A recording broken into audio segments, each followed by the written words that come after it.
Halo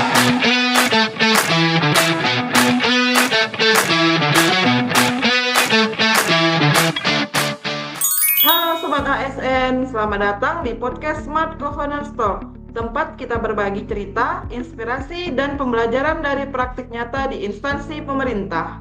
Kali ini kita akan membahas tema menarik yaitu Good Practice vs Best Practice dalam mewujudkan Smart Governance. Saya, Dea, akan memandu diskusi kita hari ini bersama 4 narasumber luar biasa dari 2 taman nasional di Kalimantan Barat. Langsung saja kita perkenalan bersama kakak-kakak dan abang di sini. Kita mulai dari kakak yang pertama.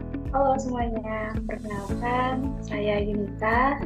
Saya dari Taman Nasional Bukit Baka Bukit Raya. Salam kenal semua. Salam kenal Kak Yunita. Halo semuanya, saya Ricardo. Saya dari Taman Nasional Bukit Baka Bukit Raya juga. Salam kenal Bang Ricardo. Halo semuanya, saya Desi dari Balai Besar Taman Nasional Betung Kerihun dan Danau Sentarum. Halo Kak Desi. Halo semuanya, saya Rati, juga dari Balai Besar Taman Nasional Betung Kerihun dan Danau Sentarum. Baik, salam kenal juga Kak Rati. Baik, kita mulai dari good practice dulu nih. Kak Yunita, bisa nggak diceritakan gimana sih inovasi apa yang sudah diterapkan di Taman Nasional Bukit Baka Bukit Raya? Oke Kak Dea, jadi Baka Bukit Raya itu ada yang namanya aplikasi Cyber Tracker nih Kak dalam kegiatan patroli. Nah jadi dengan aplikasi ini petugas lapangan bisa mencatat data hasil patroli hanya bisa Android ya, iPhone belum bisa. Jadi di aplikasi tersebut itu semua data hasil patroli kita termasuk lokasi, kondisi kawasan dan juga temuan-temuan penting lainnya itu masuk di situ. Jadi semua data itu terekam otomatis dalam sistem digital dan bisa langsung diakses nih dan bisa dianalisis langsung oleh pihak manajemen di kantor seperti itu. Nah, berarti dengan penerapan aplikasi Cyber Tracker dalam kegiatan patroli lapangan, prosesnya jadi lebih cepat dan transparan ya Kak Yunita? Ya Kak, betul sekali. Jadi kunci keberhasilannya itu ada di komitmen petugas lapangan dan juga pelatihan berkelanjutan agar semua ASN bisa menggunakan teknologi ini dengan baik. Selain itu, sistem ini juga mendukung prinsip akuntabilitas dan juga efisiensi nih Kak, sesuai dengan nilai ASN yaitu profesional dan inovatif.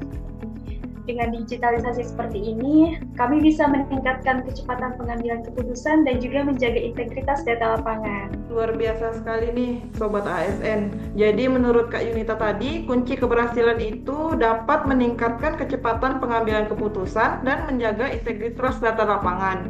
Ini contoh nyata penerapan smart governance yang berorientasi pada hasil dan pelayanan publik yang lebih baik. Nah, kalau sekarang kita mau beralih ke best practice-nya nih atau tantangan di lapangan.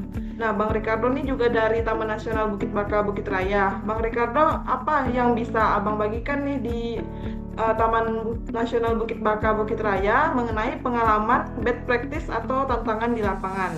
Nah, ini Kak Dea, salah satu bad governance yang masih sering terjadi itu ya penundaan dalam pelaporan hasil lapangan gitu. Kadang setelah kegiatan patroli selesai itu laporan tidak langsung dikerjakan, ada yang menunggu beberapa hari bahkan berminggu-minggu baru disusun. Akibatnya data dari lapangan tersebut jadi tidak real time gitu, dan informasi penting bisa tertunda untuk ditindaklanjuti seperti itu Kak. Wah, Bang Ricardo, penundaan dalam pelaporan hasil patroli lapangan ini tentu berdampak sekali ya pada efektivitas pengawasan di lapangan. Ya, benar sekali Kak Dea. Penyebabnya antara lain beban kerja yang padat, belum adanya sistem pengingat otomatis, dan masih adanya budaya kerja yang nanti saja gitu. Solusinya mungkin kita dorong penerapan sistem digital berbasis aplikasi seperti Cyber Tracker tadi, dan juga menanamkan budaya kerja disiplin serta akuntabel. ASN harus sadar bahwa laporan tepat waktu adalah bagian dari tanggung jawab publik.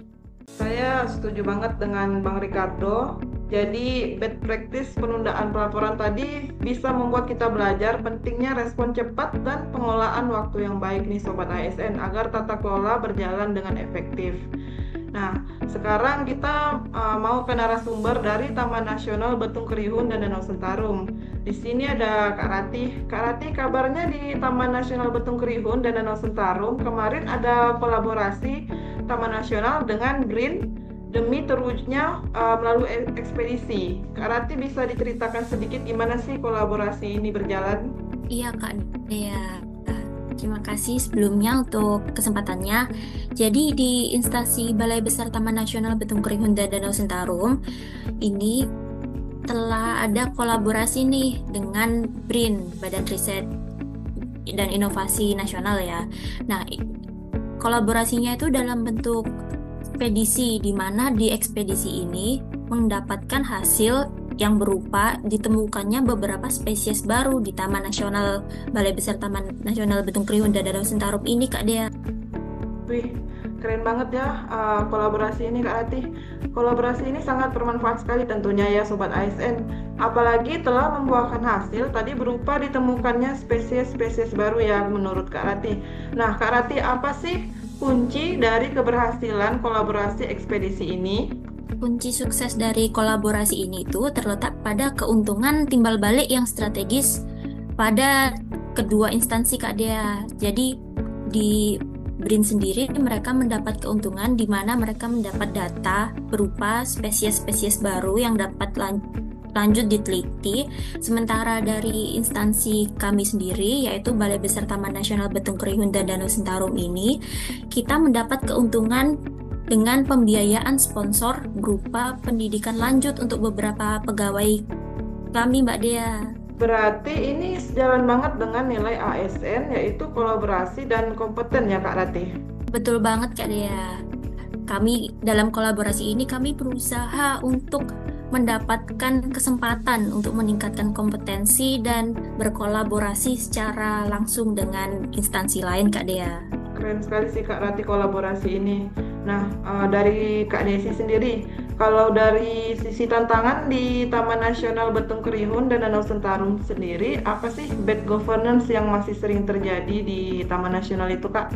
Nah, salah satu yang masih menjadi tantangan di instansi kami itu adalah penginputan laporan harian ASN belum terlaksana secara optimal. Jadi, selain untuk input presensi kehadiran di aplikasi Sikadir, di menu Sikadir itu juga ada menu untuk input laporan hariannya Kak Dea. Nah, di instansi kami itu masih ada pegawai yang menginput laporan kegiatan harian tidak tepat waktu, sehingga masih ada pegawai yang menumpuk laporan harian, bahkan mengisi laporan hariannya di akhir minggu. Gitu Kak Dea. Nah, Kak Desi, apa sih dampaknya tadi dari penginputan laporan harian ASN yang belum terlaksana secara optimal terhadap kinerja organisasi itu sendiri Kak? Dampaknya cukup besar karena evaluasi kinerja jadi tidak akurat, data yang masuk tidak sesuai waktu. Selain itu, menurunkan kedisiplinan kerja dan membuat monitoring pimpinan tidak up to date. Penyebab utamanya karena jaringan internet yang terbatas dan masih adanya budaya menunda karena beranggapan laporan harian dapat diingat dan bisa diisi belakangan. Begitu Kak Dea.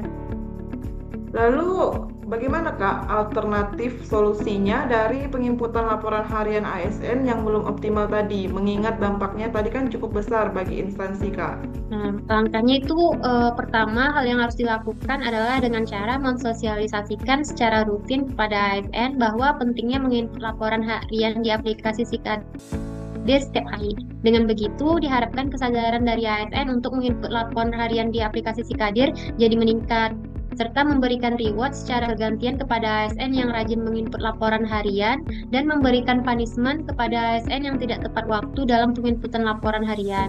Namun, jika ASN yang berada di kawasan wilayah yang susah sinyal, mungkin bisa diberikan sedikit toleransi untuk menginput laporan hariannya. Solusinya ini, kita perlu menanamkan nilai akuntabilitas atau bertanggung jawab terhadap tugas yang sudah diberikan, dan disiplin serta konsisten dalam menjalankannya agar tata kelola instansi bisa berjalan dengan efektif. Gitu Kak Dea. Baik, terima kasih Kak Desi atas sharing best practice-nya serta juga tadi disampaikan alternatif solusinya. Terima kasih juga kepada ketiga narasumber kita yang sudah berbagi sedikit cerita mengenai good practice dan bad practice di instansinya masing-masing. Semoga ini juga menjadi pembelajaran juga bagi kita dan juga tentunya bisa menambah wawasan kita lebih luas. Nah, Sobat ASN, kita sudah sampai saja di ujung podcast ini. Dari diskusi ini kita bisa simpulkan bahwa smart governance tidak hanya tentang teknologi, tapi juga soal perilaku dan budaya kerja ASN. Semoga praktik baik yang sudah berjalan bisa terus ditularkan dan tantangan yang ada bisa menjadi motivasi untuk berbenah. Saya, Dea, pamit undur diri. Sampai jumpa di episode berikutnya dan mari terus wujudkan ASN yang berakhlak, profesional, dan berorientasi pada pelayanan publik.